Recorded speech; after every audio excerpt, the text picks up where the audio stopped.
College entrance में मैंने जानबूझकर सारे एक्स्ट्रा सवाल सही किए ताकि मैं स्कूल ब्यूटी लियू रुयान से दूर रह सकूं। बाहर निकलते ही उसकी सहेलियों ने मेरा मजाक उड़ाया। चेन फान, लियू रुयान कह रही है कि उसका पेपर खराब गया है।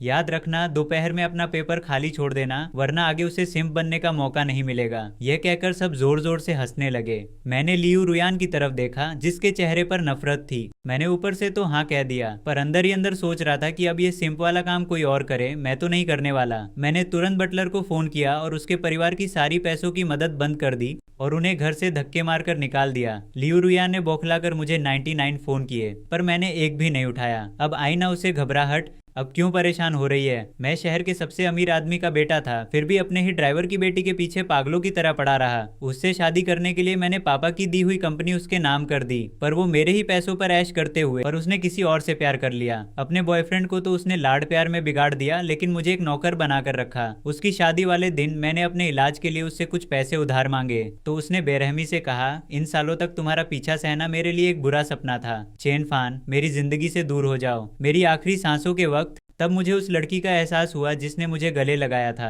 जिस अमीर घर की लड़की को मैंने ठुकरा दिया था वो मेरा इंतजार कर रही थी, और जब आंख खुली तो मैं अपनी 12वीं क्लास में वापस आ गया था। उस साल मैं डेस्क पर सो रहा था, तभी उस घटिया लियू रुयान ने मुझे जगाया और कहा, लू जिंगिनियन के पेट में थोड़ी दिक्कत है, जल्दी जाओ और उसके लिए दवा ले आओ, फिर कैंटीन से खाना लाना। और हाँ, मीट ज्यादा मंगवाना, वो बहुत दुबला है, उसे अच्छी खुराक की जरूरत है। लू जिंगिनियन बस डेस्क पर लेटा रहता और सब उसे किसी सितारे की तरह घेर कर खड़े रहते। उसे दर्द होता तो सब उस पर तरस खाते, पर सबसे ज्यादा फिक्र तो लियू रुयान को थी। वो दोनों क्लास के टॉप 2 स्टूडेंट्स थे। सबकी नजरों में वो एक परफेक्ट जोड़ी थे, जैसे एक दूसरे के लिए ही बने हो। पर मैं तो बस लियू रुयान का एक अंधा चापलूस था जो क्लास में सोता रहता और बाकी समय उसके लिए खाना पानी लाने और छोटे मोटे काम करने के लिए दौड़ता रहता।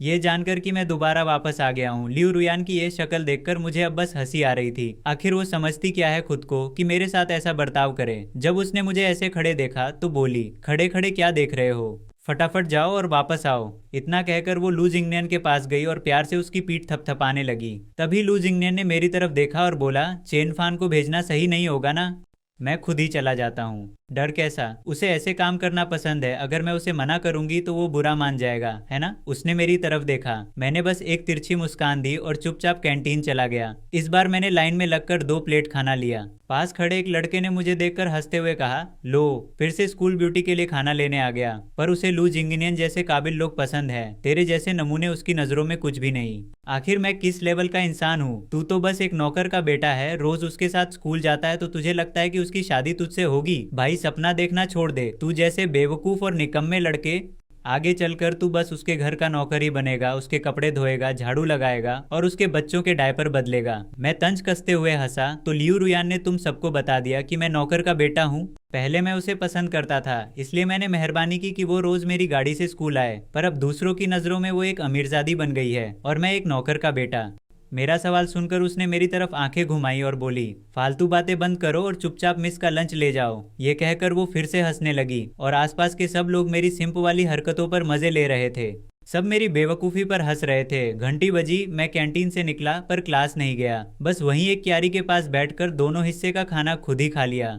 याद भी नहीं कि आखिरी बार पेट भर कब खाया था। पैसे नहीं थे तो अच्छी चीजें कहाँ से आती, बस मंडी जाकर दूसरों की फेंकी हुई सब्जियां चुनता था। नॉन वेज तो दूर की बात थी, दोनों हिस्से खत्म करने के बाद तब जाकर मेरी भूख थोड़ी शांत हुई। जब मैं क्लास पहुंचा, क्लास शुरू हो चुकी थी। लियू रुयान ने मुझे अंदर आते देखा और गुस्से में चिल्लाई, इतनी देर लगा दी दवा लाने में। मैंने उसे बहुत बेरुखी से देखा, उसमें वो पहले वाली तड़प बिल्कुल नहीं थी। लियू रुयान हैरान रह गई और बोली, मैंने लू के लिए दवा लाने को कहा था क्योंकि उसकी तबीयत ठीक नहीं है। क्या तुम बहरे हो? इतना छोटा सा काम भी नहीं कर सकते? मैंने लू जिंगनियन के पीले पड़े चेहरे की तरफ देखा। मेरा उससे क्या रिश्ता है? आखिर मैं उसके लिए दवा क्यों खरीदूं? उसके घर की हालत तो मामूली थी, पर जब से वो लियू रुयान से मिला, लियू रुयान उसका बहुत ख्याल रखती थी। जब भी मेरे पापा मेरे लिए कोई अच्छी चीज लाते, लियू रुयान उसे लू जिंगनियन को दे देती थी।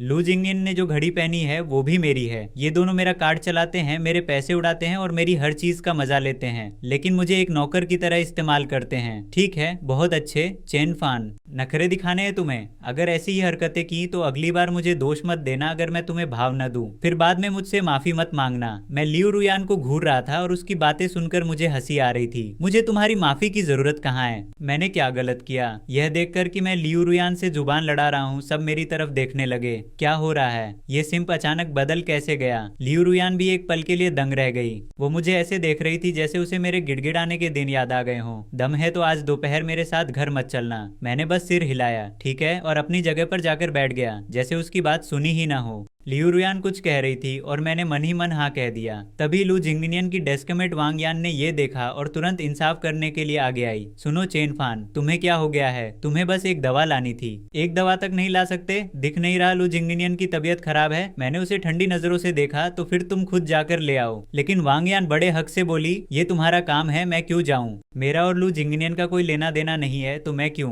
तभी वांग यान ने उंगली दिखाकर कहा, क्योंकि तुम स्कूल ब्यूटी के घर के नौकर हो, तो स्कूल ब्यूटी के दोस्त के लिए दवा लाना सही है ना?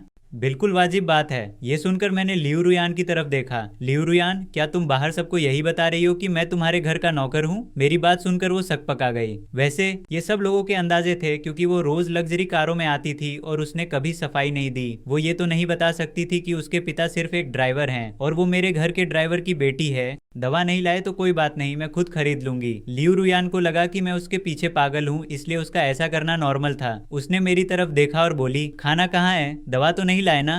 खाना लेने वाले कुछ लड़कों ने बताया कि उन्होंने मुझे 2 प्लेट खाना लेते देखा। मैंने बड़े आराम से कह दिया, हाँ, दोनों मैं ही खा गया। ये सुनकर लियू रुयान काफी हैरान लग रही थी। मैंने बस सिर हिला दिया। ये सुनकर बाकी सब मुझे घिन से देखने लगे। क्या सुअर है यार, 2 प्लेट अकेले कैसे खा गया? उन्हें तो लियू रुयान की चापलूसी करने की आदत थी। वो मुझे हमेशा नीचा दिखाते थे, पर पहले मैं लियू रुयान की वजह से उनकी इज्जत करता था, ताकि उसके दोस्तों से मेरी कोई दुश्मनी न हो। मुझे लगा शायद वो मेरे बारे में कुछ अच्छा बोलें, पर अब समझ आया कि मैंने उन्हें जरूरत से ज्यादा सिर पर चढ़ा रखा था। सच तो यह है कि जब भी लियू रुयान उन्हें पार्टी देती थी, पैसा मेरा खर्च होता था। अब अपने ही पैसे खर्च कर रहा हूँ, तो 2 प्लेट क्या 20 प्लेट क्यों ना खाऊं? इतनी भी खा लूं तो मेरा हक है। मेरी बात सुनकर सबके मुंह बन गए और फिर एक ने धीरे से कहा, तेरा सारा पैसा स्कूल ब्यूटी के घर से आता होगा, है ना? मुझे सफाई देने की जरूरत ही नहीं लगी, लेकिन बगल में खड़ी लियू रुयान पहले से ही गुस्से में थी, क्योंकि मैंने उसके लिए खाना नहीं लिया था। उसका गुस्सा अब 7वें आसमान पर था। उसने मुझसे कहा, चेन फान, ये सब तुम्हारी वजह से हुआ है। उम्मीद करती हूँ कि इस बार तुम कुछ दिन और झेल पाओ। इतना कहकर वो खड़ी हुई, अपना सामान उठाया और वांग यान से बोली, मैं अपनी सीट बदल रही हूँ, अब तुम इसके साथ बैठो। जब भी उसका मूड खराब होता, वो मुझे इसी तरह सजा देती, मुझसे दूर बैठना शुरू कर देती। आखिर उसे अपने साथ बैठाने के लिए मैंने कितनी मिन्नतें की थी। वो मेरे लिए एक ट्यूटर जैसी थी और उसके पास बैठने से वो मुझे पढ़ा सकती थी। पर अब याद करूँ तो लियू रुयान ने मुझे कभी कुछ नहीं पढ़ाया। वो बस हर दिन मुझे अपने नौकर की तरह इस्तेमाल करती थी। उसे लगा कि वो मुझे अब भी बेवकूफ बना लेगी, पर मैंने उसे भाव नहीं दिया। लियू रुयान भूखी थी और लू जिंगनियन के पेट में भी तकलीफ थी, तो वो भी काफी परेशान था। उसने गुस्से में खिड़की के पास बैठे मुझे देखा। इस बार लियू रुयान वाकई में नाराज थी और वो बस इसी इंतजार में थी कि जब मैं उससे माफी मांगने आऊंगा। उन्हें लगा कि अब वो मुझे सबक सिखाएंगे। दोपहर को छुट्टी होते ही गेट पर मेरी मेबैग खड़ी थी। स्कूल से बाहर निकलकर मैं सीधा गाड़ी की तरफ बढ़ा। पूरे स्कूल को पता था कि मैंने लियू रुयान को नाराज किया है। सब मेरा मजाक उड़ाने के इंतजार में थे। मुझे बेशर्मी से गाड़ी में चढ़ते देख लोग कानाफूसी करने लगे, क्या उसने इसे खाना तक नहीं खिलाया? इसकी इतनी हिम्मत कि दूसरों की गाड़ी में मुफ्त में बैठे। मामूली नौकर का बेटा है, कहीं खुद को मालिक तो नहीं समझने लगा। स्कूल ब्यूटी अभी आई भी नहीं और ये चढ़ गया। लियू वाकई बहुत सीधी है। अगर मुझे ऐसा अपनी औकात न जानने वाला नौकर का बेटा मिलता तो मैं उसे अभी निकाल देती। इन तानों और मजाक को सुनते हुए मैंने उन पर ध्यान देना जरूरी नहीं समझा। गाड़ी में बैठते ही मैंने ड्राइवर से चलने को कहा, पर उसने मेरी तरफ देखा और बोला, मिस लियू अभी तक नहीं आई, थोड़ा और इंतजार कीजिए। स्टूडेंट काउंसिल के काम से लियू रुयान अक्सर लेट हो जाती थी। मैं हमेशा इंतजार करता था। मुझे लगा आज भी वैसा ही होगा, पर इस बार मैं चाहता था कि गाड़ी चले, लेकिन ड्राइवर ने मेरी बात नहीं मानी। वो अब भी लियू रुयान की तरफदारी कर रहा था, जो मुझे बड़ा मजाक लगा। मैंने कहा, अंकल लियू, मैं इकलौता बेटा हूँ, हमारे घर में कौन सी मिस है? उन्होंने कहा, छोटे मालिक आप फिक्र न करें, मैं उसे सबक सिखाऊंगा। रहने दीजिए, बस गाड़ी चलाइए। मैं उसके साथ एक पल भी नहीं रहना चाहता। अंकल लियू हिचकिचा रहे थे। उन्होंने मेरी बात नहीं मानी। उन्हें पता था कि मैं उनकी बेटी से कितना डरता था। जब भी लियू रुयान कुछ कहती, मैं उसे टोकने की हिम्मत नहीं करता था। वो मेरी बात न भी मानता तो मैं चुप रहता, बस वो मुझे 2 बातें सुना देती। तब मैं सोचता था कि एक दिन ये सारी जायदाद मेरी होगी। उसकी बेटी का ड्राइवर अब खुद को ड्राइवर नहीं समझ रहा था और मेरे सामने रौब झाड़ रहा था। उसने पूछा, चलेंगे या नहीं? मैंने चिढ़कर अपना माथा सिकोड़ लिया। असल में पापा उन्हें बहुत पहले ही निकाल देना चाहते थे, क्योंकि सुना था कि वो छुपकर जुआ खेलते हैं। पापा को लगा कि ऐसे इंसान पर भरोसा करना ठीक नहीं होगा, पर तब मेरा दिमाग खराब था, इसलिए मैं उनकी तरफदारी करता रहा। मुझे लगा कि अगर वो रुक गए तो लियू रुयान भी हमारे साथ रह पाएगी, इसलिए मैंने उनकी बहुत सिफारिश की और कहा कि वो मेरा बहुत ख्याल रखते हैं। बस इसी वजह से ये ड्राइवर आज तक टिका हुआ है। पर मैंने सोचा नहीं था कि अब वो अपने मालिक की बात भी नहीं मानेगा। हम पहुंच चुके थे और जैसे ही उन्होंने लियू रुयान को देखा, अंकल लियू तुरंत गाड़ी से नीचे उतर गए। लियू रुयान ने लू जिंगनियन को सहारा दिया हुआ था। दोनों कार के पास पहुंचे। अंकल लियू ने दरवाजा खोला और लियू रुयान उसे कार में बिठाने ही वाली थी। उस वक्त मैं उसे इतना पसंद करता था कि चाहता था वो मेरे साथ घर चले। हमेशा लू जिंगनियन हमारे साथ ही होता था। ड्राइवर पहले उसे छोड़ता था, फिर हमें घर ले जाता था। इतना ही नहीं, सुबह मुझे बहुत जल्दी उठकर पहले उसे लेने जाना पड़ता था। लू जिंगनियन के बैठने से पहले ही मैंने टोक दिया, दोपहर को साथ नहीं चलना था ना, फिर मेरी गाड़ी में क्यों बैठ रही हो। ये देख स्टूडेंट्स बड़बड़ाने लगे। चेन फान को हुआ क्या है? ये तो स्कूल ब्यूटी की गाड़ी है, फिर ये खुद को मालिक क्यों समझ रहा है? हाँ, उसे साथ बैठा लेना ही बहुत बड़ी मेहरबानी थी और ये उसे बैठने तक नहीं दे रहा। वो हैरान थी, उसे समझ नहीं आ रहा था कि आज मुझे क्या हो गया है। उसने सुलह की कोशिश की पर मैं नहीं माना। क्या तुम्हारा ऐसा करना जरूरी है? दोपहर वाली बात पर मैं नाराज नहीं हुई और तुम्हें माफ कर दिया। चेन फान, अगर तुम ऐसा तमाशा करोगे तो मुझे तुम्हारी माफी नहीं चाहिए। तुम खुद वापस जाओ, मेरे साथ मत आना। लियू रुयान का चेहरा गुस्से और शर्म से नीला पड़ गया। वो जानती थी कि सबकी नजरों में उसकी इमेज एक अमीर खानदान की वारिस की है। इस वक्त अगर वो मेरे साथ कार में नहीं जाती तो उसकी पोल खुल जाती। उसने बिना सोचे समझे मेरा हाथ पकड़ा और मुझे कार से नीचे खींच लिया और फिर लू जिंगनियन को अंदर बिठा लिया। लियू रुयान, तुम हद पार मत करो। सच कहूं तो उसने मुझे बहुत गुस्सा दिला दिया। पहले की बहुत सी बातें अब मुझे याद भी नहीं है, पर अब लियू रुयान का ये असली चेहरा देखकर मुझे समझ नहीं आ रहा कि मैं इसे कैसे बर्दाश्त करता था और मुझे लगता था कि वो बहुत अच्छी है। लियू रुयान ने मुझे पूरी तरह अनसुना कर दिया। साफ था कि वो मुझसे कोई बहस नहीं करना चाहती थी। उसने बस अंकल लियू को गाड़ी चलाने को कहा और वो सच में मुझे वहीं छोड़कर चले गए। आसपास खड़े लोग ये सब देख रहे थे तो सब अपनी हंसी नहीं रोक पाए। बहुत सही, इसके साथ ऐसा ही होना चाहिए। बड़ा बदतमीज है। मैंने अपना फोन निकाला। ये वही कुछ 100 रुपयों वाला नोकिया था जो लियू रुयान ने अपने लिए लिया था, उसे खुश करने के लिए। मैंने अपने जन्मदिन पर पापा से मिला हुआ आईफोन उसे दे दिया था और उसका ये टूटा फूटा फोन खुद ले लिया था। तब मुझे लगा कि इससे उसकी इज्जत बनी रहेगी, पर अब इस कबाड़ को देखकर मुझे अपनी ही हंसी आती है। फिर मैंने पापा को फोन किया। कुछ ही देर में वो मेबैक जो अभी गया था वापस आ गया और फिर से दरवाजे पर रुका। अंकल लियू गाड़ी से नीचे उतरे और मुझे देखकर उनका चेहरा उतरा हुआ था। अंकल लियू की शक्ल देखकर साफ था कि उन्हें डांट पड़ी है। मैंने कहा, उन दोनों को नीचे उतारिए, मैं उनके साथ एक ही गाड़ी में नहीं बैठना चाहता। अंकल लियू ने उनकी तरफ देखा और लियू रुयान लू जिंगनियन को सहारा देकर नीचे उतर आई। लू जिंगनियन को इसकी उम्मीद नहीं थी। मुझे देखते ही उसका चेहरा उतर गया। चेन फान, अगर मैं तुम्हें पसंद नहीं हूँ तो ठीक है, पर लियू रुयान को इस तरह निशाना बनाने की क्या जरूरत है? वो तो तुम्हारे साथ हमेशा अच्छी रही है ना। लियू रुयान ने तुरंत लू जिंगनियन को रोक लिया। तुम उससे ये सब मत कहो। जब दोनों नीचे उतर गए तब मैं गाड़ी में बैठा और जाने से पहले मैंने शीशा नीचे किया और मुस्कुराते हुए लियू रुयान को हाथ हिलाकर कहा, बाय। अंकल लियू ने शीशे से मेरी तरफ देखा। उन्हें उम्मीद नहीं थी कि मैं इतना सख्त हो जाऊंगा। वो खुद को रोक नहीं पाए और बोले, छोटे मालिक, लोगों से झगड़ा होना तो आम बात है, आप इतना गुस्सा मत होइए। बाद में मैं लियू रुयान से आपकी माफी मंगवा लूंगा, पर अभी उसके पास कोई गाड़ी नहीं है। शायद उसे बस से जाना पड़े और तब तक पता नहीं कितने बज जाएंगे। अब हर कोई बस से जाता है तो क्या वो नहीं जा सकती? अंकल लियू, क्या आप भूल गए कि आपकी तनख्वाह कौन देता है? अगर मैं आपको पसंद नहीं आ रहा तो बेहतर होगा कि आप सीधे नौकरी छोड़ दें, बस इसलिए कि आप उनकी बेटी को पसंद करते हैं। तो क्या वो मुझे हल्के में ले लेगी? मेरी बात सुनकर अंकल लियू बुरी तरह डर गए और चुपचाप घर चल दिए। घर पहुंचते ही आंटी जो ने पूछा, छोटे मालिक, आप अकेले कैसे आ गए? लियू मिस कहाँ है? आपके साथ क्यों नहीं आई? अब से इस घर में लियू मिस के लिए कोई जगह नहीं है। ये सुनकर आंटी झो दंग रह गई। उन्हें लगा कि मेरे छोटे मालिक आखिरकार होश में आ गए हैं। मैं लियू रुयान के साथ इतना अच्छा था कि बाप बेटी दोनों ही भूल गए कि असल मालिक कौन है। आंटी झो कई बार कुछ कहना चाहती थी पर डरती थी कि मैं नाराज हो जाऊंगा, लेकिन इस बार मेरी बातें सुनकर आंटी झो का दिल भर आया। वो घर के सारे नौकरों में सबसे वफादार थी और इसी वजह से उन्हें लियू रुयान की हरकतें कभी पसंद नहीं आई। जब लियू रुयान ने घर संभाला तो सबसे पहले आंटी झो को ही निकाल दिया। पुरानी बातें याद कर आज मेरी आंखें भर आईं। मैं ऊपर जाता हूँ, ली मिस आई हैं। मैं उन्हें सीधा वापस भेज देता था। ली शिया अक्सर घर आती थी, पर पापा ने रिश्ता तय किया था और मैं रुयान को चाहता था, इसलिए मैं उनसे बहुत चिढ़ता था। जब भी वो आती मैं उनसे मिलता तक नहीं था, बस किसी और को भेजकर उन्हें टाल देता था।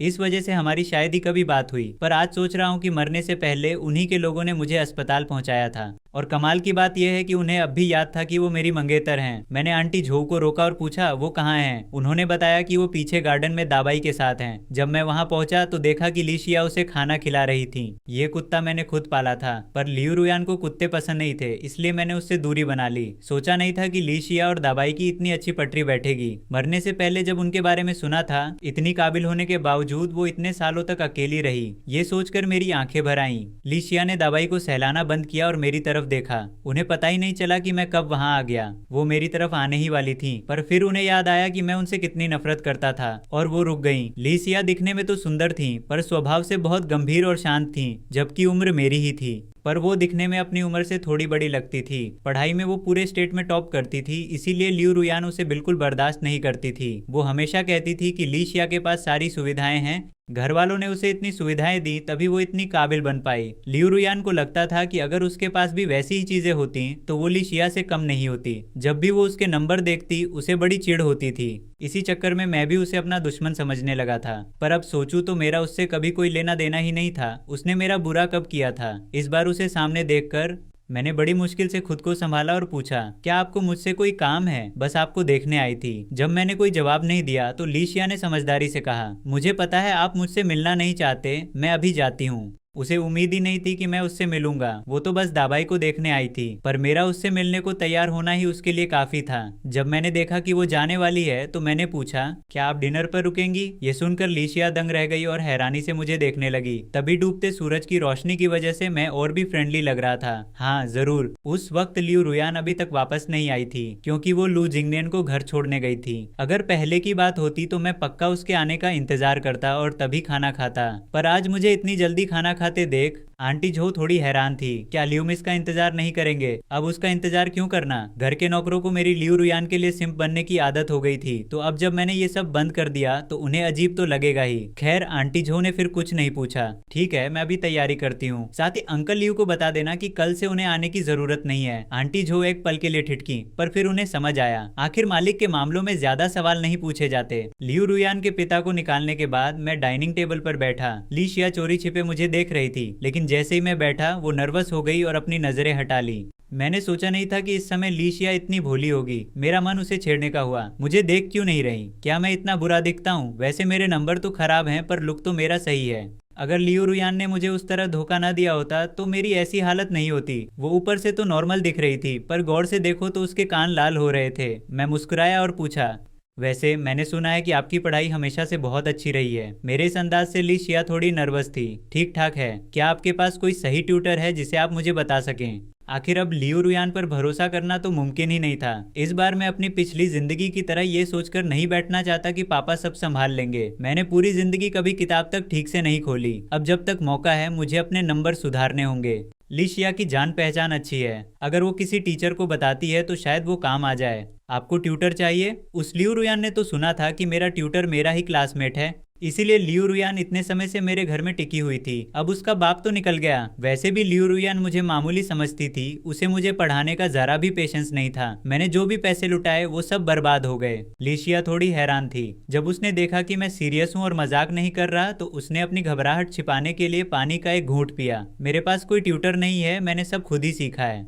अगर आपको कोई ऐतराज ना हो तो मैं रोज आकर आपको पढ़ा सकती हूँ। उसे लगा कि मैं शायद नहीं मानूंगा, क्योंकि पहले तो मैं उसकी तरफ देखना तक पसंद नहीं करता था। आज उसे खाने पर रोकना, वो पहले ही काफी हैरान थी, पर मेरी बात सुनकर उसके चेहरे पर सच्ची खुशी आ गई। लीशिया ने शर्माते हुए सिर हिलाया। सच में? अगर आप तैयार हैं तो मैं। हाँ बिल्कुल, कोई प्रॉब्लम नहीं है। बस डर है कि कहीं आपकी पढ़ाई में दिक्कत ना आए, आपको भी तो पढ़ना है। कोई बात नहीं, उससे फर्क नहीं पड़ेगा। उसके चेहरे पर कोई खास भाव नहीं थे, पर आंखों में नरमी थी। उसने हाई स्कूल का कोर्स बहुत पहले ही पूरा कर लिया था। उसके पास डायरेक्ट एडमिशन का मौका भी था, पर उसे डर था कि मैं चिढ़ जाऊंगा, इसलिए वो चुप रही। तो फिर आपका बहुत शुक्रिया। मेरे नंबर बहुत खराब हैं, बस आप मुझे बुद्धू मत समझिएगा। लियू रुयान के नंबर भी बहुत अच्छे थे, पर उसमें मेरे लिए जरा भी सब्र नहीं था। एक ही सवाल अगर मुझे समझ नहीं आता तो वो मुझे सुनाने लगती थी। मेरे नंबर पहले तो ठीक ठाक थे, पर उसकी ट्यूशन के चक्कर में और गिर गए, जिसकी वजह से मेरा कॉन्फिडेंस एकदम खत्म हो गया था। ऐसा नहीं होगा तो मैं अब से स्कूल के बाद आपके घर आऊंगी। हम दोनों खाना खा रहे थे और लीशिया को इतना शांत देखकर मैंने उसकी प्लेट में और खाना डाल दिया। इसे अपना ही घर समझिए।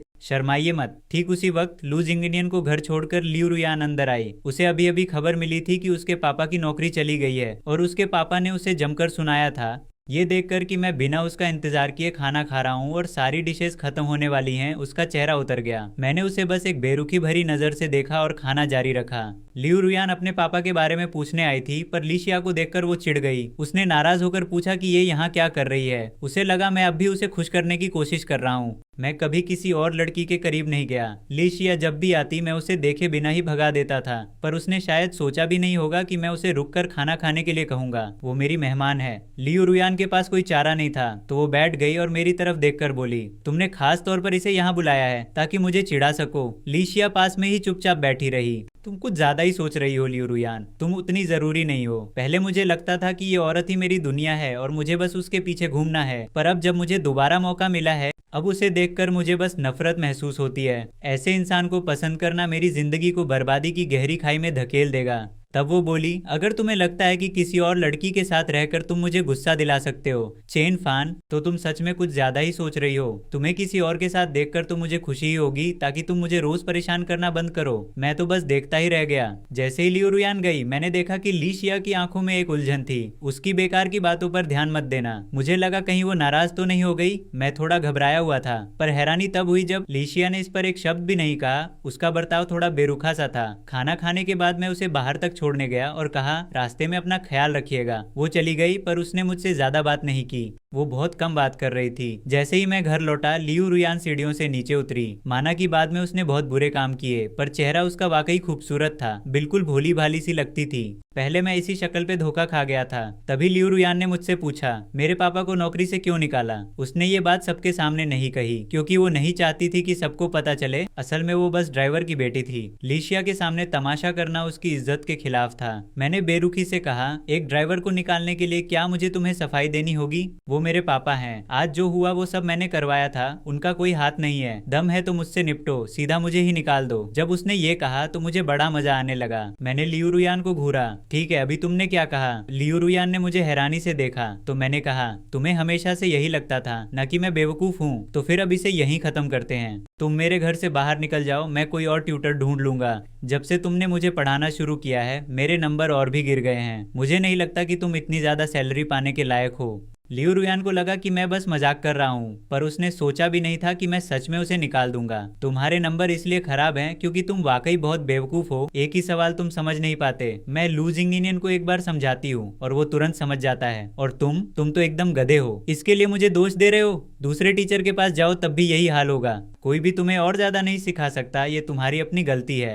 मैंने देखा कि वो अभी मुझ में ही कमियां ढूंढ रही थी। तो क्या तुम अब घर से बाहर निकल रही हो। लियू रुयान का चेहरा गुस्से से तन गया। चेन फान, तुम अभी भी एक स्टूडेंट हो। तुम्हारा पूरा ध्यान पढ़ाई पर होना चाहिए, तभी तुम्हारे नंबर खराब आते हैं। आखिर तुम बोल क्या रहे हो। ये सब नाटक तुम सिर्फ इसलिए कर रहे हो क्योंकि तुम्हें मेरी और लू जिंगनियन की दोस्ती से जलन हो रही है, इसीलिए तुम्हारा मूड खराब है। पर अभी मैं सिर्फ पढ़ाई पर ध्यान देना चाहती हूँ ताकि किसी बड़े कॉलेज में जा सकूं। मेरे घर में पैसों की कोई कमी नहीं है, चाहे मैं स्कूल जाऊं या ना जाऊं। इसलिए मेरा तुम्हारे साथ रहना मुमकिन नहीं है। मैं उसे देख रहा था और मन ही मन दंग था। कुछ सेकंड बाद मैं संभला, किसने कहा कि मुझे तुम्हारे साथ रहना है।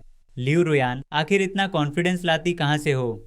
तुम्हें सच में लगता है कि मैं तुम्हारे साथ रहना चाहूंगा। सच तो ये है कि अगर मैं उसे पसंद न करता तो उसकी कोई औकात ही नहीं होती। लियू रुयान को लगा मैं बस डींगे मार रहा हूँ। सोचो जो सोचना है, पर एक बात साफ कह दूं, अगर अगली बार फिर लीशिया को घर पर खाने पर बुलाया, बाद में ये शिकायत मत करना कि मैंने तुम्हें भाव नहीं दिया। ये कहकर वो सीधे अपने कमरे में गई और जोर से दरवाजा बंद कर लिया। मैं अपने कमरे में आया और आंटी झो को फोन लगाया। आंटी झो, लियू रुयान का सारा सामान कमरे से बाहर निकाल दीजिए। मेरे घर में मेरे सिर पर चढ़ने वाले घमंडी लोगों के लिए कोई जगह नहीं है। इसके बाद मैंने लीशिया का नंबर लिया और उसे सेव कर लिया। साथ ही उसे एक मैसेज भी कर दिया, घर पहुंच गई क्या, पर उसका कोई जवाब नहीं आया। अगली सुबह जब मैं उठा तो लू जिंगनियन को लेने जाने की टेंशन नहीं थी, इसलिए मैं सुकून से सोया। मुझे लगा कि लियू रुयान अब तक जा चुकी होगी। पर जैसे ही मैं उठा देखा कि वो मेज पर बैठकर मेरा इंतजार कर रही थी। मैं बैठ गया और अपना नाश्ता करने लगा। रोज लू जिंगनियन को लेने की जल्दी में मैंने घर पर कभी चैन से नाश्ता नहीं किया था। लियू रुयान मेरा इंतजार कर रही थी पर मैंने उसे इग्नोर किया ताकि वो जल्दी निकल सके।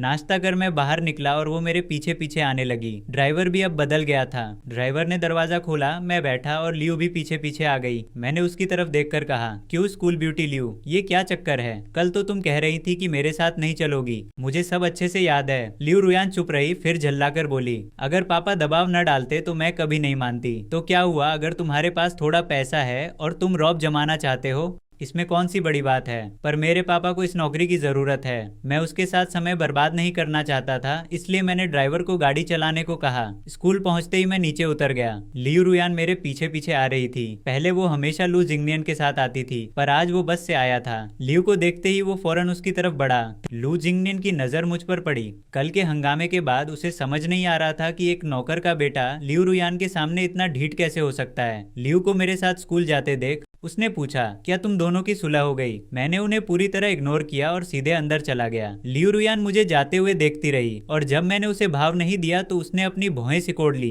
लियू ने कहा, मेरा उसके साथ कोई। लू जिंगनियन ने उसे काटते हुए कहा, खैर किसी नौकर के बेटे को इस तरह अपने सिर पर चढ़ने देना। तुम्हारा नेचर भी बहुत सीधा है। अब हर कोई इसी की बातें कर रहा है। चेन फान ही असली अमीर खानदान का वारिस है। लोगों की बातों पर ध्यान देने की जरूरत नहीं है। मेरे पापा के चेन फान के साथ रिश्ते अच्छे हैं। उन्होंने मुझे उसका ख्याल रखने को कहा है, तो मैं उसे नजरअंदाज तो नहीं कर सकती। यह देखकर कि वो सिर्फ अपने पिता की वजह से ऐसा कर रही है, लू जिंगनियन ने राहत की सांस ली। जब मैं क्लास पहुंचा तो वांग यान पहले से ही वहां थी। वो मेरा रास्ता रोके खड़ी थी। वांग यान ने मेरी तरफ देखा और बोली, तुम तो हद से ज्यादा बेशर्म हो। कल तुमने स्कूल ब्यूटी लियू और लू जिंगनियन को वहीं छोड़ दिया और खुद ड्राइवर से गाड़ी निकलवा ली। मैंने वांग यान को देखा और मुस्कुराते हुए कहा, गाड़ी मेरी है तो मुझे पूरा हक है कि मैं किसे लिफ्ट दूं और किसे नहीं। तुम्हें बीच में पड़ने की क्या जरूरत है? तुम हो कौन? मेरा ये कॉन्फिडेंस देखकर सब हैरान हो गए। क्या तुम ये कह रहे हो कि वो मेबैक तुम्हारी फैमिली की है? मैंने बोलने वाले को एक ठंडी नजर से देखा। वांग यान धीरे से हंस पड़ी। चेन फान, तुम असल में क्या हो ये हम सब अच्छी तरह जानते हैं। अब यहाँ बड़े साहब बनने का नाटक कर रहे हो। क्या तुम्हें सच में लगता है कि तुम इसके लायक हो? सुना है वो ड्राइवर तुम्हारे पिता हैं और तुम्हारा पूरा परिवार लियू खानदान के यहाँ काम करता है। स्कूल ब्यूटी लियू का दिल बड़ा है, इसलिए वो तुम्हें झेल रही हैं, वरना अब तक तुम्हें बाहर निकाल दिया गया होता। पर अब ज्यादा उड़ो मत। वांग यान और लू जिंगनियन की अच्छी पड़ती थी और वो अक्सर लियू रुयान के साथ रहता था। उसकी बातें सुनकर सबने सच मान लिया। तभी लियू रुयान और लू जिंगनियन क्लास के दरवाजे पर दिखे। लियू रुयान का चेहरा थोड़ा सख्त था क्योंकि वांग यान असल में मुझे नहीं बल्कि उसे ताना मार रही थी। वो पास आई और बोली, अपनी जगह पर वापस जाओ। वांग यान ने लाचारी से उसकी तरफ देखा। लियू रुयान की चिढ़ देख वो अपना सामान समेट कर हट गई। फिर लियू रुयान दोबारा मेरे बगल में आकर बैठ गई। मैंने ज्यादा ध्यान नहीं दिया क्योंकि अब उसकी हरकतों से मुझे कोई फर्क नहीं पड़ता। वो टीचर्स की फेवरेट है तो सीट बदलने पर कोई उसे कुछ नहीं कहेगा। वांग यान लू जिंगनियन के पास बैठ गई, पर वांग यान को ये बात हजम नहीं हो रही थी। उसने लू जिंगनियन से कहा, लू जिंगनियन, लियू रुयान ये क्या कर रही है? चेन फान उसके सर चढ़कर बोल रहा है, फिर भी वो उसे मना रही है। अब तो वो उसके साथ रहने चला गया है। उसके पापा ने उसे चेन फान का ख्याल रखने को कहा है और कुछ नहीं, तो तुम ज्यादा मत सोचो। तो ये बात थी। मैं सोच ही रही थी कि चेन फान ऐसा क्यों कर रहा है और कह रहा था कि वो गाड़ी उसके घर की है। लियू रुयान खुद जिस फोन का यूज करती है वो तो महंगा है, पर तोहफे एकदम सस्ते देती है। और चेन फान का फोन देखो, बिल्कुल मेरे जैसा है, फिर भी रईस बनने का दिखावा कर रहा है। कौन मानेगा भला। मैं अपनी सीट पर बैठा छुपकर फोन देख रहा था। तभी लिशिया का मैसेज आया, बस एक शब्द जो बहुत बेरुखा लग रहा था। मुझे याद आया कि कल वो कितनी फ्रेंडली थी, पर अब उसका अंदाज एकदम बदल गया। मैसेज कल रात का था और जवाब अब आया है। लियू रुयान ठीक मेरे बगल में बैठी थी। उसने देखा कि मैं लिशिया का मैसेज पढ़ रहा हूँ तो उसे कुछ अजीब लगा। वैसे तो कुछ नहीं बदला था, पर कल से उसे लगा जैसे मैं एकदम बदल गया हूँ। मैंने लिशिया को मैसेज किया, तो दोपहर को ट्यूशन आओगी ना? उसने फिर से बस एक शब्द में जवाब दिया, चलो वो आ रही है, वही काफी है। मैंने अब इस बारे में सोचना छोड़ दिया और पढ़ाई में पूरा ध्यान लगा दिया। तभी लू जिंगनियन आया और लियू रुयान के साथ लंच के लिए नीचे जाने लगा। लियू रुयान ने मेरी तरफ देखा और पूछा, तुम खाने नहीं जा रहे? मुझे इतना सीरियस देखकर लियू रुयान हैरान थी कि मैं क्लास में सो नहीं रहा। मैं अभी भी अपने नोट समेट रहा था। पहले तो मजाक था कि मेरे दिमाग में हर वक्त बस वही रहती थी। उसे लगा कि चलो कभी तो ये ढंग से पढ़ता भी है। मुझे अभी भी बिजी देखकर उसने हैरानी से कुछ पूछा, पर मैंने ऐसा जताया जैसे सुना ही न हो और उसे बस इग्नोर कर दिया। लू जिंगनियन ने लियू रुयान से कहा, अगर चेन फान नहीं आ रहा तो हम चलते हैं, उसके लिए कुछ ले आएंगे। मैंने उसकी इस मेहरबानी को ठुकरा दिया। लू जिंग एक भला इंसान है, कम से कम सबकी नजरों में तो है। वो हमेशा से ऐसा ही था। था, इसलिए भले ही लोग पीठ पीछे उसका मजाक उड़ाते हों, फिर भी वो हमेशा पॉजिटिव रहता था। पर मैं किसी का एहसान नहीं लेना चाहता था, इसलिए मैंने अपना सामान समेट लिया। फिर मैं खड़ा हुआ पर उनके साथ नीचे नहीं गया। लू जिंगनियन लियू रुयान के साथ चलते हुए बोला, इसे क्या हुआ है? आखिर तुमने इसे कैसे नाराज किया? लियू रुयान भी सोच में पड़ गई। वो भी यही समझना चाहती थी कि आखिर बात क्या है। वैसे तो वो मेरे साथ कितनी भी रूखी क्यों न रही हो, मैं हमेशा एक चापलूस की तरह उसके पीछे पड़ा रहता था, पर कल से मेरा बर्ताव एकदम बदल गया है। ये वाकई हैरानी वाली बात थी। क्या इस वीकेंड अपनी बर्थडे पार्टी में उसे बुलाना चाहती हो? इसी हफ्ते लियू रुयान का बर्थडे था। पिछले साल उसने रॉयल होटल में पार्टी की थी, जिसे मैंने ही बुक किया था। मैंने सब इंतजाम किया ताकि लियू रुयान क्लास के दोस्तों को बुला सके। एक रात में लाखों उड़ाए तो सब उसकी जमकर तारीफ करने लगे। मुझे लगता था कि लियू रुयान की बर्थडे पार्टी में जाना मेरे लिए बड़ी बात है, और इस बार भी वैसा ही था। कुछ दिन पहले ही मैंने सब इंतजाम कर लिए थे। अगर मैंने उसे नौकरी से निकालने की बात न कही होती तो लियू रुयान को कुछ अजीब नहीं लगता, पर कल की बातों और आज के मेरे रूखे बर्ताव ने उसे सोचने पर मजबूर कर दिया है कि अगर मैं नहीं गया तो क्या बर्थडे पार्टी होगी भी या नहीं। मेरी दूर जाती पीठ को देखकर लियू रुयान ने मन ही मन खुद को तसल्ली दी, छोड़ो, मैं क्यों टेंशन ले रही हूँ, वो पक्का आएगा। वो मेरा बर्थडे कैसे भूल सकता है? शायद वो जानबूझकर रूखा बन रहा है ताकि मुझे सरप्राइज दे सके। यह सोचकर उसका मन थोड़ा हल्का हुआ। उसने लू जिंगनियन से कहा, वो जरूर आएगा, वैसे भी मेरे हर बर्थडे पर वो हमेशा आता रहा है। दोपहर में लियू रुयान और लू जिंगनियन की स्कूल प्रोग्राम की रिहर्सल थी, तो मैंने उसका इंतजार नहीं किया और सीधे घर चला गया। लीशिया पहले ही पहुंच चुकी थी। जैसे ही मैं आया वो और दाबाई मुझे मिलने आए। उसे अपने सामने देखकर मैं मुस्कुरा दिया, शायद पिछले जन्म के किसी नाते की वजह से। अब मुझे लगता है कि उससे हर मुलाकात कितनी खास है। मेरी मुस्कुराहट देखकर लीशिया थोड़ी चौंक गई, क्योंकि उसे तो मेरे रूखे अंदाज की आदत थी। अब मैं इतना बदल गया हूँ कि वो शर्मा कर मुझसे नजरें ही नहीं मिला पाती। मैंने मुस्कुराते हुए कहा, आप इतनी जल्दी आ गई, चलिए फिर सीधे स्टडी रूम में चलते हैं। मैं लीशिया को लेकर ऊपर गया। आज क्लास में मुझे बहुत सी चीजें समझ नहीं आई थी, तो सोचा आपसे ही पूछ लूं। हम दोनों स्टडी रूम में बैठ गए। लीशिया मेरे बगल में बैठी और उसने 2 टेस्ट पेपर निकाले ताकि वो मेरा लेवल चेक कर सके।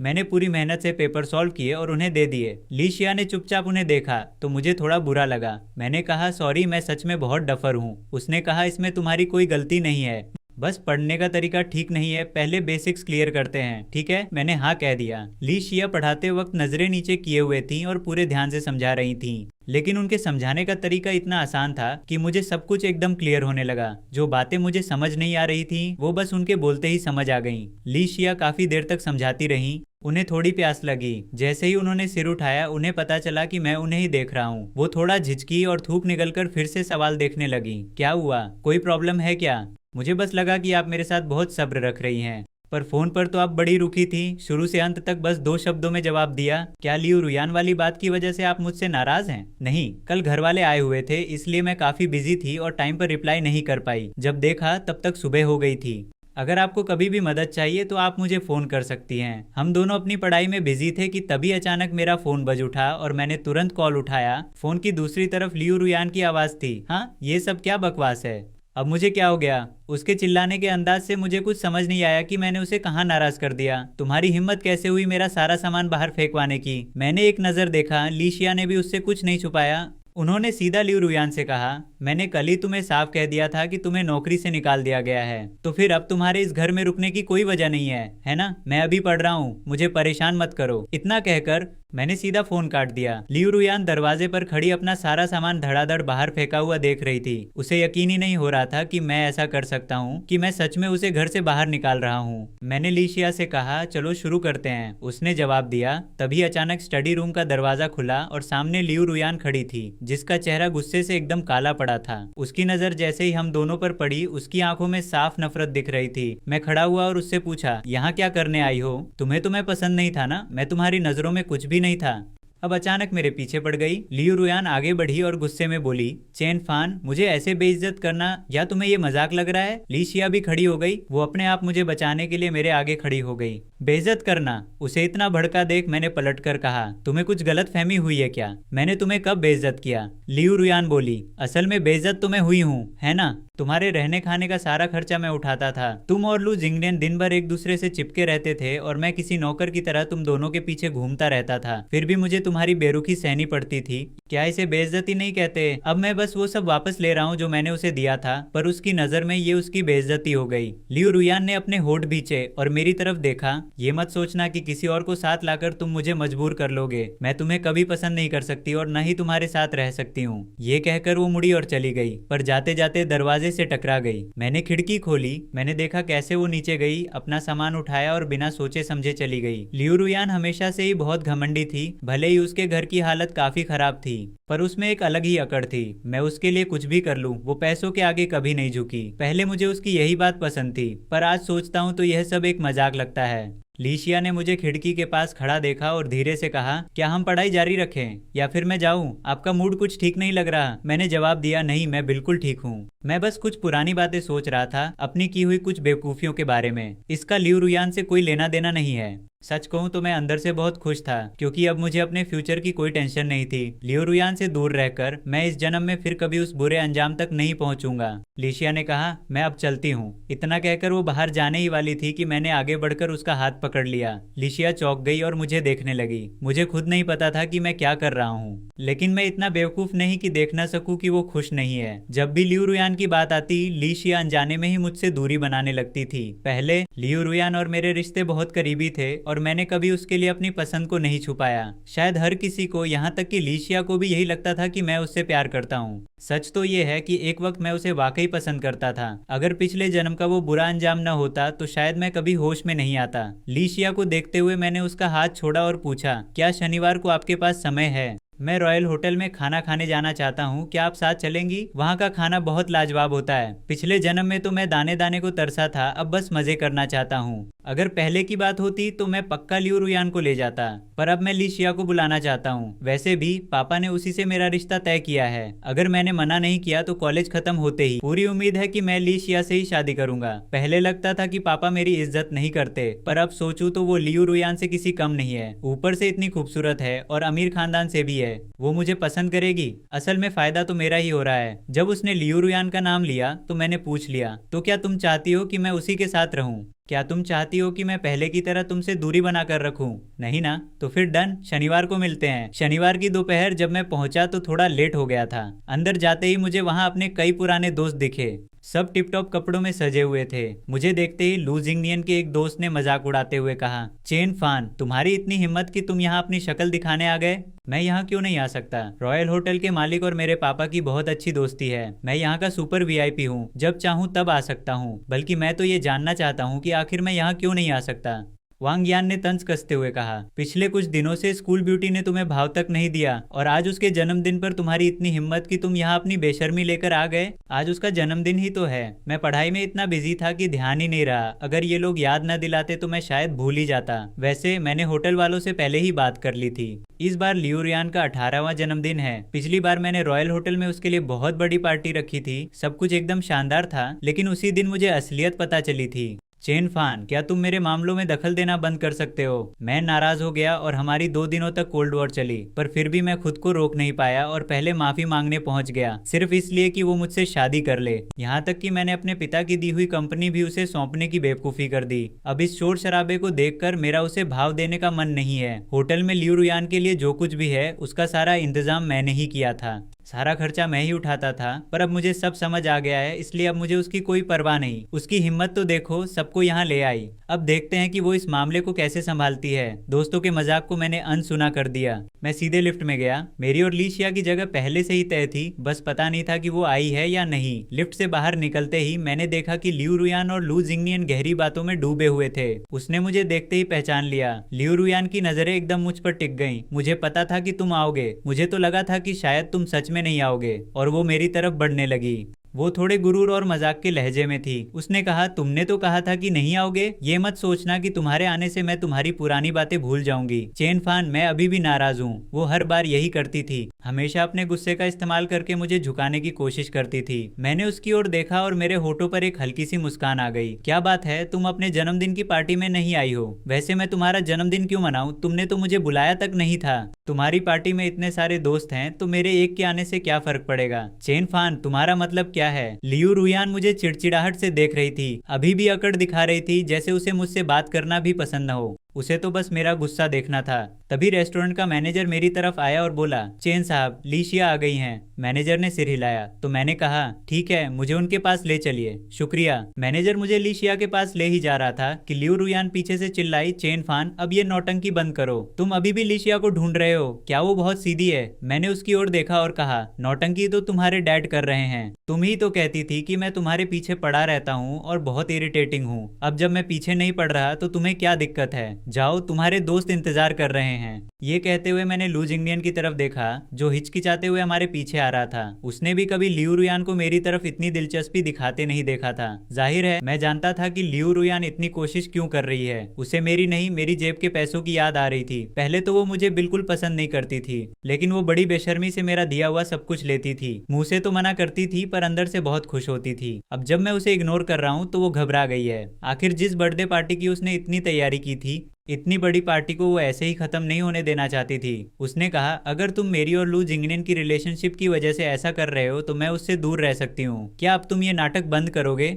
कमाल तो ये था कि उसने पहली बार झुकना मंजूर किया। इससे साफ था कि वो इस बर्थडे पार्टी को किसी भी कीमत पर खोना नहीं चाहती थी। अगर उसे अपनी इज्जत की इतनी परवाह न होती तो वो स्कूल में अमीर घर की बेटी वाली इमेज नहीं बनाती और न ही इतने सारे लोगों को बुलाती। तो आखिर उसे भी बेइज्जती का डर था। लियू रुयान का वो घमंडी अंदाज देखने के बाद अब उसे एक बर्थडे पार्टी के लिए झुकते देख मुझे मजा आने लगा। मैंने सिर हिलाकर हाँ कर दी। मैं जानता हूँ आज तुम्हारा जन्मदिन है तो सबका मजा किरकिरा करना ठीक नहीं होगा। इतना कहकर मैं मैनेजर की तरफ मुड़ा। मैंने इस रेस्टोरेंट में एमराल्ड हॉल बुक किया था और बुकिंग लियू रुयान के नाम पर थी। मैनेजर ने चेक किया कि आज लियू का जन्मदिन है तो ये हॉल उसे इस्तेमाल करने दो। इतना कहकर मैंने लियू रुयान की तरफ देखा और पूछा, अब तो खुश हो ना? मेरा मान जाना देखकर उसने राहत की सांस ली। तो ये सब मुझे लू जिंगनियन से अलग करने के लिए था? तुम बस ये बर्दाश्त नहीं कर पा रहे कि हम साथ रहें। तुम कुछ ज्यादा ही सोच रही हो। तुम किसके साथ हो मुझे रत्ती भर भी फर्क नहीं पड़ता। लियू रुयान, वक्त आने पर तुम्हें समझ आएगा कि मेरे बिना यानी चेनफान के बिना तुम्हारी कोई औकात नहीं है। मैनेजर चुपचाप खड़ा सब देख रहा था। मेरी बातों ने लियू रुयान की इज्जत मिट्टी में मिला दी।